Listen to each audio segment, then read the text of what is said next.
if you're not following me on my social medias, you'll know that I had baby boy. And so I'm gonna announce his name. His name is Jelani Imani Baptiste. He is the most beautiful, sweetest little human being I've ever met in my life. He was born on May 3rd and he was premature, but he was very healthy. He was 6 pounds on the dot. So, I mean, I was 36 weeks. So, premature, but not super premature. We stayed in the hospital for 24 hours just to monitor him, make sure he was good, and we were able to leave the next day. And so I'll tell you my little birth story. He's actually beside me right now, but I'm not going to show him yet. I will have videos of me in the hospital that you will see with my son Javion and him meeting him and stuff like that. So you'll probably see a little bit of his face. But yeah, so I'm excited. I'll tell you my birth story. Honestly, I'm experiencing some baby blues right now. My doula is actually coming tomorrow at 10 in the morning to check on me because she does like home visits for after. So I want to talk to her about my baby blues. So I've been going through a lot, honestly, but the most thing right now that's making me so sad, is the fact, like, what I went through with my pregnancy with the midwives, because it's probably one of the worst experiences I've experienced with a midwife. Like, I just see my eyes are getting watery. Like, the first one was not okay, but it was not bad. This one was bad. He's probably gonna wake up for a bottle. Yeah, because it's almost 1 in the morning. So yeah. So obviously it was like one of the worst experiences because I had these midwives try to tell me that what I was feeling with my body wasn't really correct. And going into labor, my contractions were like so consistent and they were like 5 to 10 minutes apart. But when I got to the hospital, I was like 2 centimeters. I was 1, and then I went to 2. So they had me walking around. Then I went to 3 centimeters, and then they tried to send me home. And then I was like begging them, like, I'm not going home, because I'm getting contractions. You need to induce me. Get the OB to induce me, because I cannot deal with what's going on here.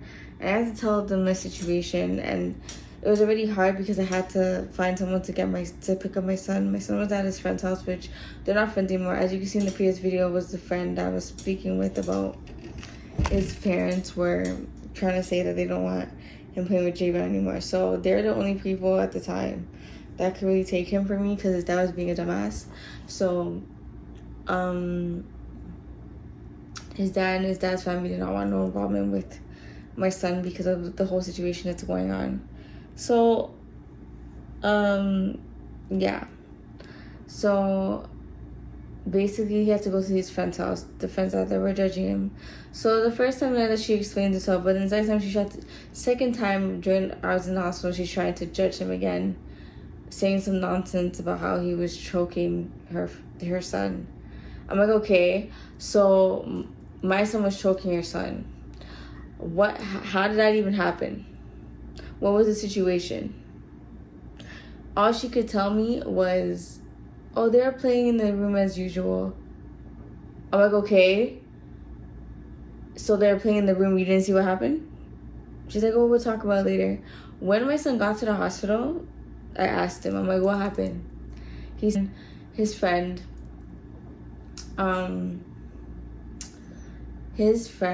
basically kicked him in the stomach. And so Javion obviously is going to retaliate because that's how Javion is. Javion doesn't play. Javion will not hit you unless you hit him first. That's how he is. So he retaliated and he did that. It's not okay. And I did talk to him about that. I'm like, you can't do that because that's a very sensitive area for human beings. You can hurt somebody really, really badly by doing that. And obviously he apologized and he understood.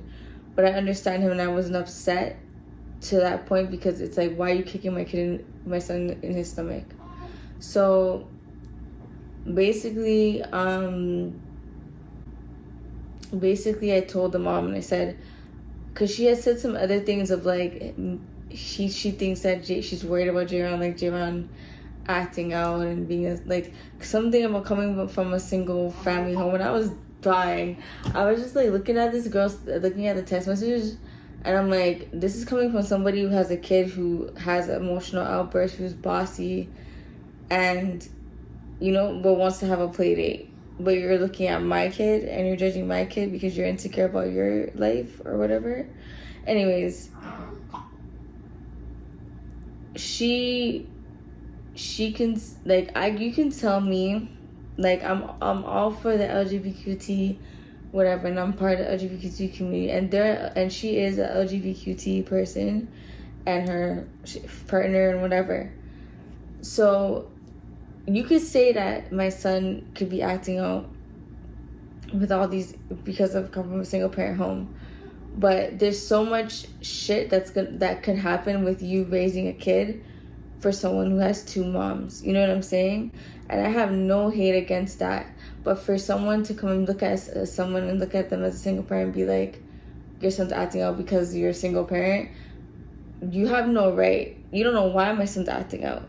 My son most likely wants to see his brother. That's one. Two, he's wondering why mommy's in the hospital. He's waiting on mommy to come home. Like, there's two things. Like, and he could miss his dad, yes, but for him, he doesn't act out in that way. He's emotional. So for you to come and say that it's because he's a single home and he's aggressive, like, he's not aggressive. My kid is not aggressive. So for you to come and say something like that, it's really dumb and it's stupid and it's ignorant. Because I can go and be like, well, when your son gets older, how the hell are you going to explain to him that he has two moms? I could have said that. Because there was times where, like, he did ask me, like, why does, her son asked me, why does Jayron have to go to his dad's or whatever? I explained to him, like, sometimes we split weekends. And the mom was just staring at me or whatever. You can stare at me all you want, but at the end of the day, if your son's asking, I'm going to explain it to him. So, you know what I mean? Like, I think they have their own little problems that they're going to have to deal with as he gets older. And in general, they're probably dealing with some of the most problems right now. None of my business. I don't care. Like I said, I don't judge LGBTQ families. I don't give a fuck. I don't care. Because I can always see myself. I can see myself with a female, and I can see myself with a nigga. I don't care. But it's don't think that I cannot say anything on that, because just because you think that I'm young and whatever, I can really disrespect you. But because I'm mature to a certain level, those things are not needed to be said. So I politely corrected her, and I said to her, this is going to be the last time. Thank God he's born, so he doesn't have to go to your house. And you don't have to, deal with him. I appreciate the hospitality. But don't ever speak on my kid. Don't ever say, he's acting out because of this. I'm like, you need to watch your own kid, because clearly your kid has his own issues for kicking another kid in the stomach. And for you to come and accuse Jayron of something without seeing the whole picture because you weren't paying attention, you were downstairs doing whatever, and you're upstairs and you're saying how it scared you, whatever. How could something scare you when you didn't even see the whole picture of why the situation happened? You as a mother couldn't even explain to me how it even occurred. So for you to come to me on that knowing thing, I won't say nothing, like, you're lucky I wasn't disrespectful, because this woman is a constant worrier. I could have said the most disrespectful things and she wouldn't even respond back. So I don't care. Like, I'm glad that picture is done. And whenever she's gonna have to deal with the fact that her kid is gonna ask, and her kid has been asking already, but she's gonna have to deal with that fact. Like, you're mad because you didn't want your kid playing with my kid, because my son was playing with the older kids at school soccer. If the kids his age are not playing soccer with him, he's gonna want to go to people who are, because that's what he's into right now. He's getting sick and need to get medicine. That's what too. That's what he's into right now. So when Jaron's into something, until he's over it, you cannot get him off of it. He's in soccer practice right now every Saturday. He enjoys that. He enjoys watching Ronaldo. He's obsessed with Ronaldo. He practices the kicks. All of that stuff. He is obsessed with it. His birthday cake, if he's still by the time October rolls around, I'm going to get him a Ronaldo cake. Every birthday that this kid has, I always get him in the theme of what he's into at that time. Because I want him, it's part of his development. I love doing that stuff because it encourages him. You know what I mean? And he knows I always pull through because I'm his mom. But yeah, I wanted to bring that up because I was like, that was one of the things, obviously. But that was cheesing me. And I was telling my duos, I was like, this woman, and I was telling my duos, telling one of the midwife students, and she was like, they seem pretty, like, they're just stupid. Like, and it's like, for you to act like that, yeah, you kind of look dumb.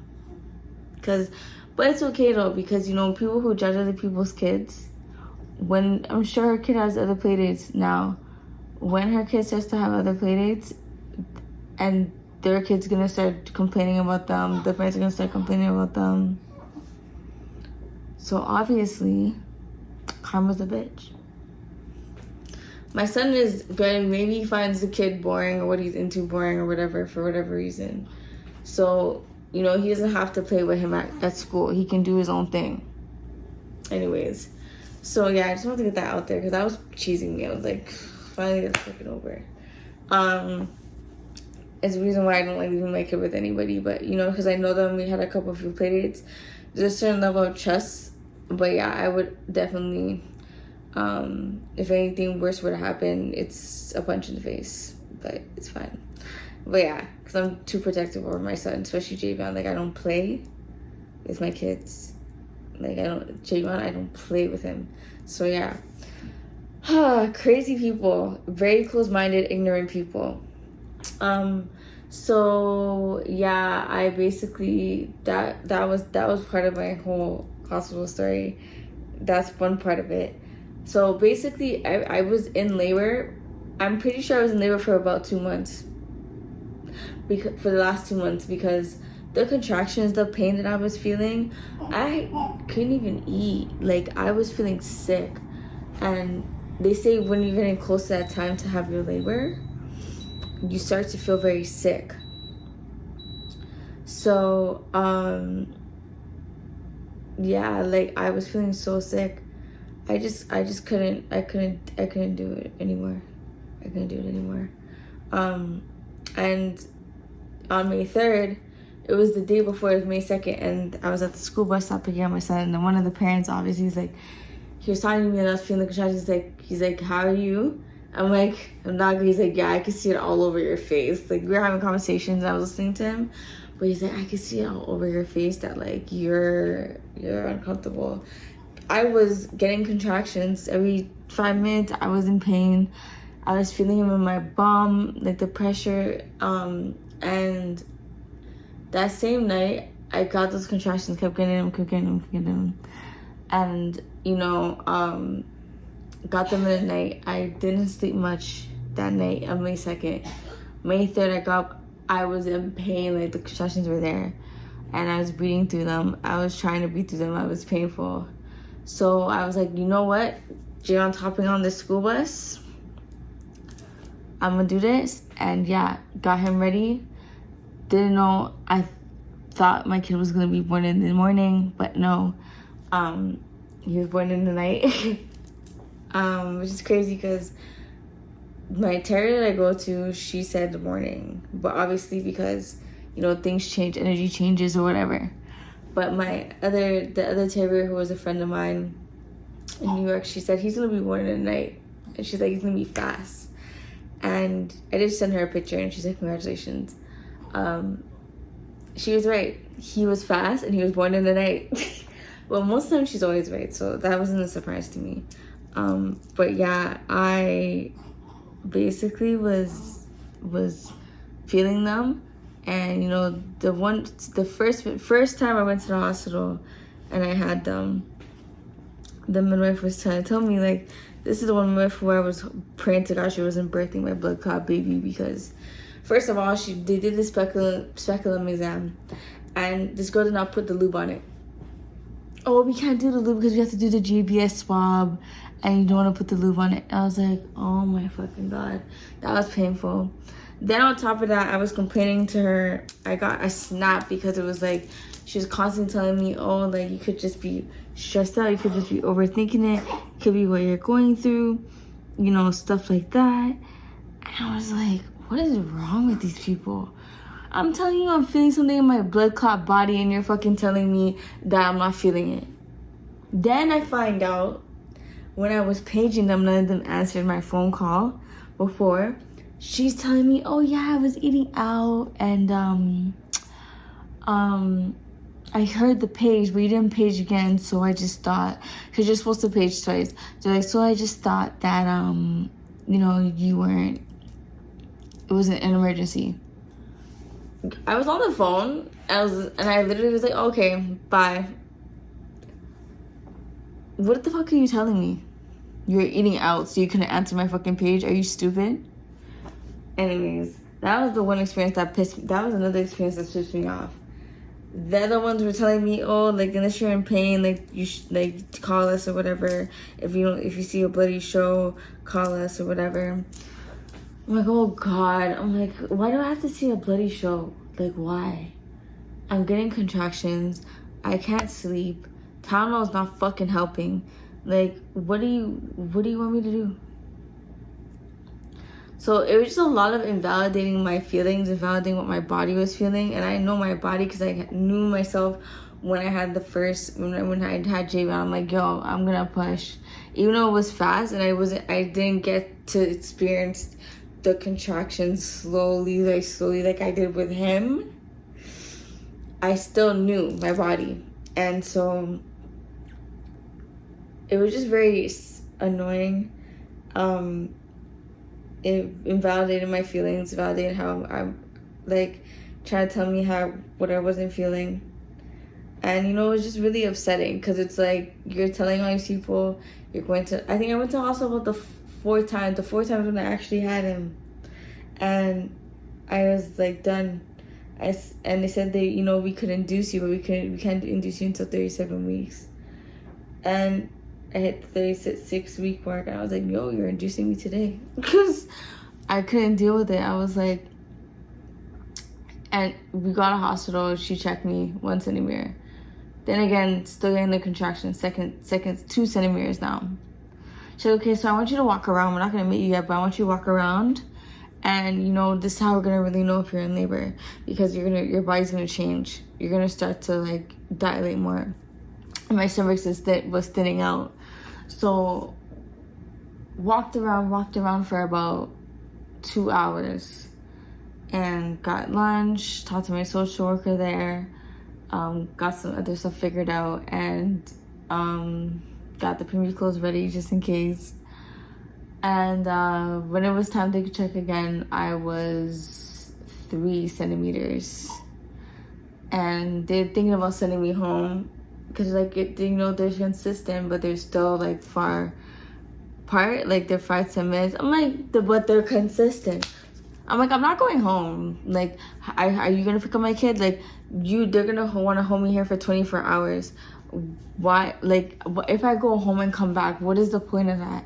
What is the point of me coming home and coming back if I'm already 5 to 10 minutes in contractions? Why am I going home and coming back? Yes, my son is there for the night, but tomorrow in the evening, who's picking him up? So induce me right now. Let me have my baby so that I can figure out someone to come and get him here, and then I can go home with my kids. Like, I begged them. I had to tell them my housing situation, tell them everything. And so they had to tell the OB, and the OB we had was so fucking nice. She was so nice. And, you know, another thing, I just feel like the midwives were lying about my dilation. They didn't want to tell me the real dilation because they didn't want to obviously give birth to a premature baby or, you know, have responsibility of what something happened or whatever the fuck. You know, like, they were lying. And because when the OB came and she checked. She's like, I need to check your cervix. I'm like, okay. And she checked. She's like, she's in labor. She's 4 centimeters dilated and she has bulging membranes. I'm like, finally. And they're like, oh. I just looked at her and I was like, I'm like, yo, these people just love to lie. Like, imagine you send me fucking home. And I must have to take me. She's like, I'm gonna take. I'm like, what the fuck? Like, why would I need to why would I want to go in an ambulance again? No, I'm here. I'm not going back home. Anyway, so now she's gonna be able to help, whatever. She didn't feel comfortable breaking my water, my wife, because she didn't want to be responsible for anything. So she let the OB do it, and it didn't hurt. Like, it was fine. And broke my water, whatever, with a tug, and. Whew, I think it was about 3 minutes. These contractions started pulling up. I was like, oh shit. You know, had my birthing playlist on. It was cool. I was chilling. I was getting through the first 2 hours of the contractions. Because I think we're heading like 4, 5, or 6. I think we're heading like 5 o'clock now. And I was telling the contractions, like, whoo. I told my dealer, I'm like, they're broken my water. So he's coming today. I need you here. She was on her way. She brought she didn't bring the car seat, but she brought the car seat the next day. And I was on the bed, and I was like, listening to the music. And one of my songs were like, what it is, ho, what's up? Like, that was one of my songs on that playlist. And I was like, doing this. And I was like, oh my God. Like, I was getting through them because I was not trying to take no drugs. But in my head, I was like, fuck, should I ask for it? But it was already past that time. So when they checked me again, I was 7 centimeters. And I was like, 7 centimeters, I'm gonna head to 10 quick. And I was like, and my doula, she was crazy. Her techniques, her hand techniques were crazy. Because when those contractions started getting harder, that was the only thing I was like, fuck, they're helping me so bad. Like, she was on my back doing it, and she was Caribbean, she was black, she was amazing. I love that she was a joke, she was funny. She said, girl, why are you trying to make conversation right now? You're in labor. I'm like, yeah, but I don't know, I just like to say hi. So she was dope. The student was dope. My wife was there, it was cool. I kept going. I was like, I think it's time for me to get off this bed because I feel like I need to push. She's like, okay, he's definitely lowering himself. So now I'm standing like this.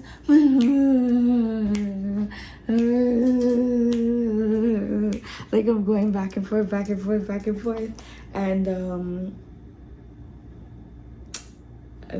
and forth. And I'm like, shit. I'm like, can I have the ball? You know. So I was getting the ball or whatever, and got the ball, started bouncing on the ball, and I was like, okay, this is good. It's helping me to, like, yeah, you just did anything to get him more lower. And then I told her, I'm like, he's gonna be born by 9 o'clock or before 9. She's like, I think 10. I'm like, okay, we're betting on it. Yo, 8:30 comes. I'm like, it's hot. Kind of ice. I feel nauseous. Kind of ice. They give me some ice. I was feeding myself at first, and then I got on the bed, and my doula was feeding it to me. And then I was like, thank you. And I was like, okay. And then I was like on the bed, and I was like, this is when they were getting so bad. Like, the contractions were so bad, and I was like, okay, it's 8:40 something. I'm like, now I'm ready to push. I'm ready to push. My body was already starting to push. My bone was pushing like I was gonna poo. Like, I was really like, I'm telling you, my doula already knew. She knew. She's like, low key, like, she was like, I already knew you're ready to push, but these people, so, you know, but that's another conversation I want to keep on the low. But yeah, she was like, they're like, you need to hold it in. And when the mother got in my face, I'm like, you need to get out of my face. Like, you're in my face way too much right now. Like, she's like, you need to breathe through it. Breathe through it? Are you going to tell my ass to stop squeezing, stop pushing? Like, I need to poo? How am I supposed to breathe through that? Like, oh my God. So I'm pushing, like, and I said, I'm like, nope. I'm trying. I'm like, oh. And then, bro, once it hit 8:50, bro, my body just went boom. Like, it was one big push, and they're like, I'm like, oh my, his head, I feel his head, they're like, oh shit, like, okay. The second one came quick, pushed, his head was out, and they're like, oh no. They had to call the OB to like, help, because his head was out and the umbilical cord was around his neck. So they were like, wait, let's remove the umbilical cord. Let's remove the umbilical cord. They're like, Sheenique, hold the next push, don't push. They got the umbilical cord off. The third push, boom, he was out. I was like, oh my God. It was so quick. At 8:56 p.m. he was out. But 4 minutes before 9 o'clock, he was out. And they're like, do you want to cut the umbilical cord? I'm like, no, can you cut it and remove it off my vagina, please? Because it's bothering me. I hate when they do. I know they do that because of the nutrients, but when your vagina is so sensitive and they just leave it there, it just kind of gets irritating. So I was like, I was just seeing him. I was like, I just need to take a breath. I'm like, oh my God. They're like, shit, that was fast. I'm like, you guys thought I was a joke? My labors are quick. So literally, like, he was there and I was holding him. I was like, oh my God. At first I was like, you look like your dad. Like, you know, they're like, oh my God, he's so cute. And I was looking at him and I was just like, oh my God. And we started the breastfeeding. I had him on my chest for an hour. So like, you know, and like with the skin to skin, I was just looking at him and I was like, oh my God, he's finally here. Like, I just can't wait for my son to see him. I was just talking to my doula and everybody. They weighed him, they tested him, he was healthy as hell. They're like, yeah, we'll keep you for we usually keep you for 48 hours, but because of my situation, they're like, we'll keep you for 24. But if anything goes left, then we have to keep you another day. I'm like, okay. So I tested him, his weight was good for premature. He was breathing properly, cries, everything. He passed all his tests, everything, shots, blood tests, everything. Got his, we raised his blood sugar, got pretty high. So that was good. And yeah, I was like chilling. I stayed in that hospital bed. They moved me after, like, you need to pee. They checked if I was ripped or anything. Wasn't ripped again. Second time wasn't ripped. And because he came out fast. And then yeah, he has so much hair. And I just started, I tried to pee the first time, but I knew I had no fluids in me, so I was like, okay.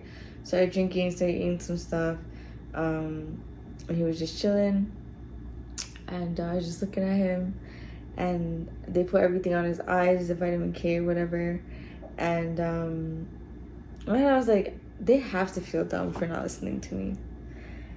Like, they all took pictures of him, but it was just like, and they sent me a bunch of pictures as well, but it was just like, you did not believe me when I said I was in labor. So imagine if you sent me home and I went into labor and he came out that fast and the umbilical cord was around his neck, and imagine if the ambulance wasn't here in time. Imagine if all those people, if they weren't here in time, what could happen? I could have lost my baby. So it's like, be open-minded to certain people's bodies and people's things. When people are telling you something, it's not bullshit.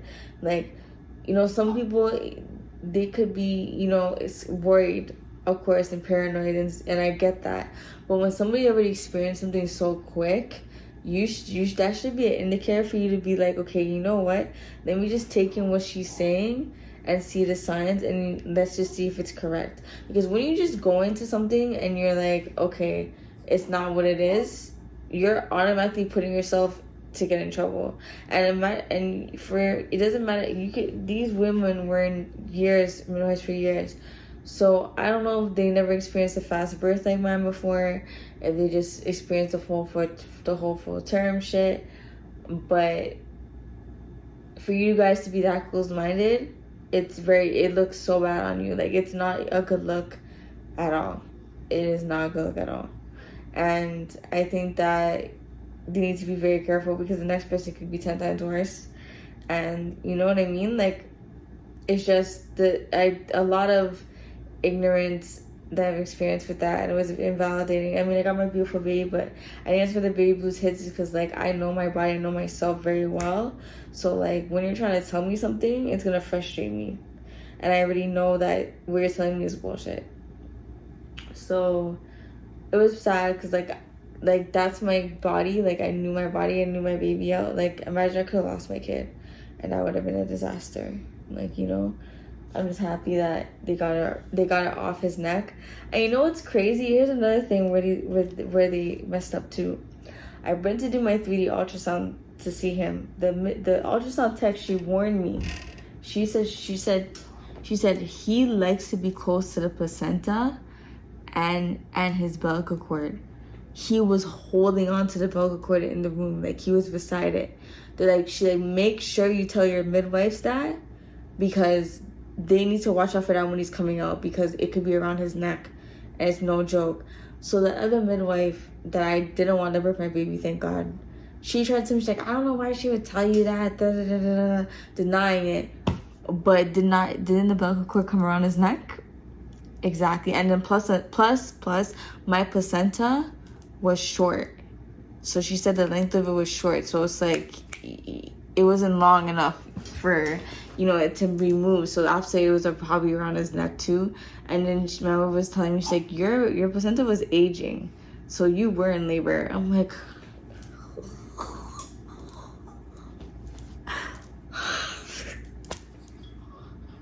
I'm over this bullshit.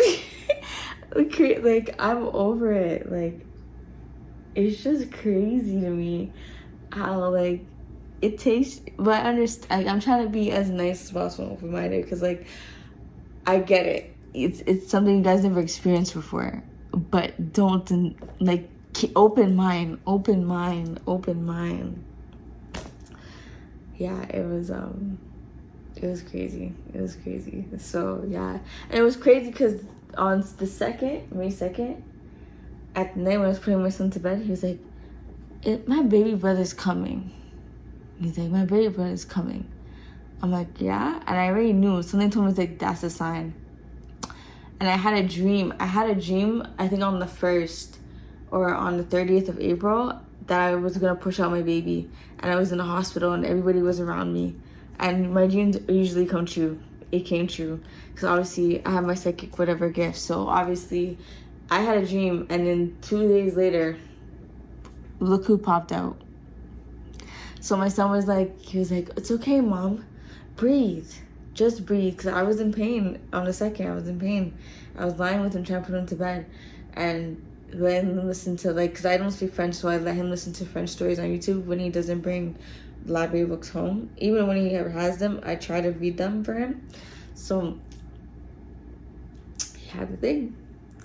And he's like, it's okay, Mommy, just breathe. He's like, because I always tell him when he's frustrated and he's upset to breathe. Like, take a deep breath, give me a hug, you know, breathe. Because I know he can get angry. So he tells me that now. And he does this thing where he watches me meditate. So sometimes in the shower, like when we're bathing, he's like, and then on the way, he's like, so Jaron is so cute. He copies me. And so he's like, breathe, Mom, breathe. Like, breathe deep in. I'm like, okay. He's like, okay, good job, Mommy. Like, it was just jokes with him. Like, he's funny. So it was crazy that, like, he knew. And you know what I mean? It was just wild. Like, this pregnancy was crazy. Everything I went through was crazy. Just to get him everything. You know, obviously his dad knows he's here now. That's a whole nother fucking story. But anyways, he pulled through with the formula because my milk did not come in. My colostrum finally came in today. I probably will get my milk tomorrow morning. But I've been pumping a lot, having him on my breast, so he's been, you know, it's getting hard. I can feel it. It's sore, it's heavy. I can see a little bit leakage trying to come out. I think I'm gonna put on a breastfeeding bra and put the pads because I'm not trying to wet these pajamas. So yeah, that was my birth story. It was crazy. Just happy he's here. I do need to get, I threw away the big ass bathtub that I got because I was like, I'm not using this shit to take up way too much space. I don't like it. So I am going to get a smaller one. And I'm just waiting. I will get it this month. I love the stroller, but I'm gonna get it cleaned more and fix the wheels. But I put a blanket just to block it out. if you know, just in case. But so far so good. He's doing great in the stroller. It's beautiful. But I'm gonna get the bugaboo ride on for Javion so he can sit and chill. And yeah, I'm glad he's here. He doesn't give me much fuss. Like the first night I came home, I think I'm gonna be sick. I'm gonna take some Tylenol. First night I came home, Nyla was the one keeping me fucking up. It wasn't even him. It was Nyla. So they gave me some formula to take home. So I was able to take some home, and yeah, I was able to feed him for a bit. And Nyla, she was sniffing the car seat. She was sniffing him. So I was researching like how to get them used. So I had the blanket that he had, and he kind of dirtied a little bit. So I let her sniff that blanket to see his scent, and she was like, at the crib, guard. She was not moving from that crib. Every time this baby moved and made a noise, she barked. And it was annoying. Like, she doesn't do it now. Like, the second day, she was good. Third day, now she's good. Like, she just in the room if he starts crying. Like, she doesn't play about that. Like, I wasn't taking a shower. He was in the crib and he started making noise. They didn't hear her bark. But I came out and then I just seen her in front of the crib looking at me. And she was waiting, because like she's like that with Javion, and she's not playing with this baby. She's not playing with this baby. So yeah, he is, yeah, she loves him. She loves both of them. Every time like I'm picking him up, she does touch. So she touched with her nose. That's how she's stinging. She's gentle with him, very gentle. Touch. Tries to lick his head especially. I have to move him away so quick. She just likes to lick his head, and like his bum and his feet, like, you know. And she does touch, and I'm like, oh my god, she's very gentle with him. When people are on the stroller, she's a bit like barking, like, you know, but she's pretty protective still. I love her. And she's still a baby. She got her period too. I was like, Lord, Father God. Thank God it's not bad, because it's just like she does a few drops and then for a few hours I don't see it anymore. And then she drops again. So her period is not bad. But I'm gonna get her neuter because I don't want to see that shit no more. But I wanted to breed her. But I don't know. And part of me was like, what if she's pregnant and she's spotting? But I was like, you know, it's okay. It's okay, she's probably not. But yeah, she's been a little bit, she's always hyper. It's a little difficult taking her out with the stroller, so I'm still learning about that, because she's still learning how to walk. But she is 7 months, she'll be 8 months soon. But yeah, it went by so quick. Yeah, she's a beautiful, beautiful dog. I love her. She's with us right now because the baby's here. So yeah, and he's pretty good in the crib. And he's in the stroller because whenever I'm out here, I don't have the seat yet. So I just put him in the stroller to chill. And he can sleep through the noise, obviously, because I blast the music or the TV. But it's like, if he's in the crib in there sleeping, he's not going to... He would rather be where I am than be in the room, in the crib by himself. Like, sometimes he could be good, but he likes to be near me. So I just put him in the stroller and he went straight to sleep. But I know he's gonna wake up soon because he's probably gonna eat. He's gonna wanna eat. But yeah, he's a sweet little baby boy. I will be doing a reveal. I'm gonna add the hospital videos in here. And yeah, it'll be after this and I'll show you everything. But I'll do a big, like, a reveal in the next video, and it'll be amazing. I'm still recovering. I like the fact that I'm still thick. My belly is thick, but I'm not really worried about that anyways. I'm not worried. Because if I feel like I don't like it, I will tone it up, obviously. But I like the fact that I'm thick now. Boobs are bigger, bones bigger, everything's bigger. I'm very happy about that. My birthday's in a month. Oh, so yeah, and I just realized I can drink wine again, but because I'm breastfeeding, so I have to figure out that out now. But I think I'm gonna pump whenever I'm ready to drink wine again, I'm gonna pump the bottles as much as I can before, so I don't have to worry. I'd have my formula in case, but most likely my goal is to not use the formula as much. So it's probably just gonna be at nighttime. For now, I have a whole box because his dad pulled through. But obviously, yeah, I'm really doing some new announcements next time. Because I probably will have a few updates this month with everything. So I can't wait till that gets in order, and hopefully it's all positive news that I'm waiting on. But I do hope that, yeah, I can't wait to share it with you guys, and it's gonna be mad exciting. And yeah, I posted him, holding him in the hospital but not showing his face. So yeah, all the congratulations. I appreciate all the congratulations, all the people that reach out. Thank you so much. Means a lot. It does mean a lot. So yeah.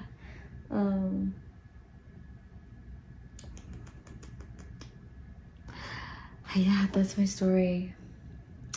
Honestly, if you guys are looking into midwives, doulas, and it's your first time, whether it's your first time, second time, third time, listen to your body, listen to your intuition, listen to yourself, because that is the most important thing, and you know yourself best and how your body feels.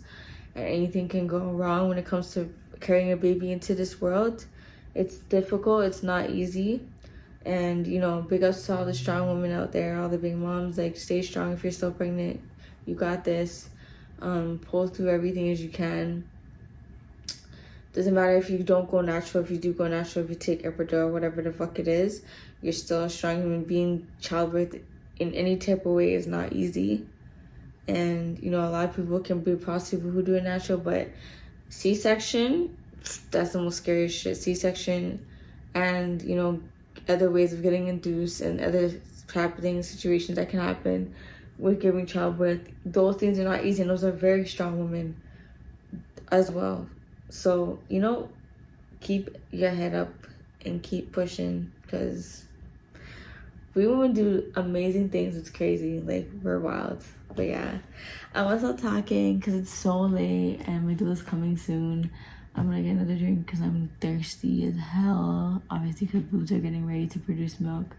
I'm gonna take some medicine. And yeah, see you guys in the next video. Sheenique B here.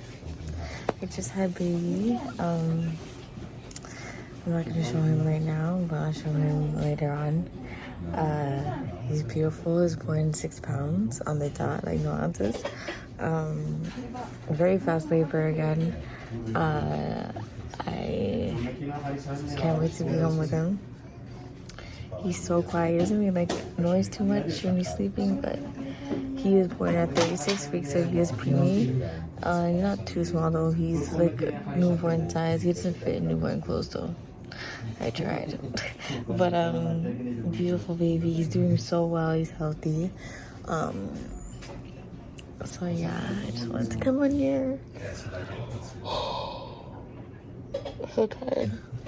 And do an update. I will film. You'll see me at home filming as well. Well, I filmed the next video at home. So yeah, and Javion has not met him yet. Javion's seen the picture. He's excited. He's like, oh my god, I'm gonna have to change his poopy diaper. So he had to stay with a friend. And so yeah, we will be greeting him. I can't wait to record that too as well. It's gonna be exciting. So yeah, I'll see you guys soon. Javion is obsessed. Let's breathe for that. Again, excuse the hair mess. We're leaving today. I did not bring my brush. There he is. Asking him to hold him every second. Feed him every second. I'm like, let him sleep. So we just came from the park. The nurse was watching him. And now we're just chilling. I was in that school, Mommy. So I'm gonna go home in the evening. And it should be good. He wants to go to sleep if I am home.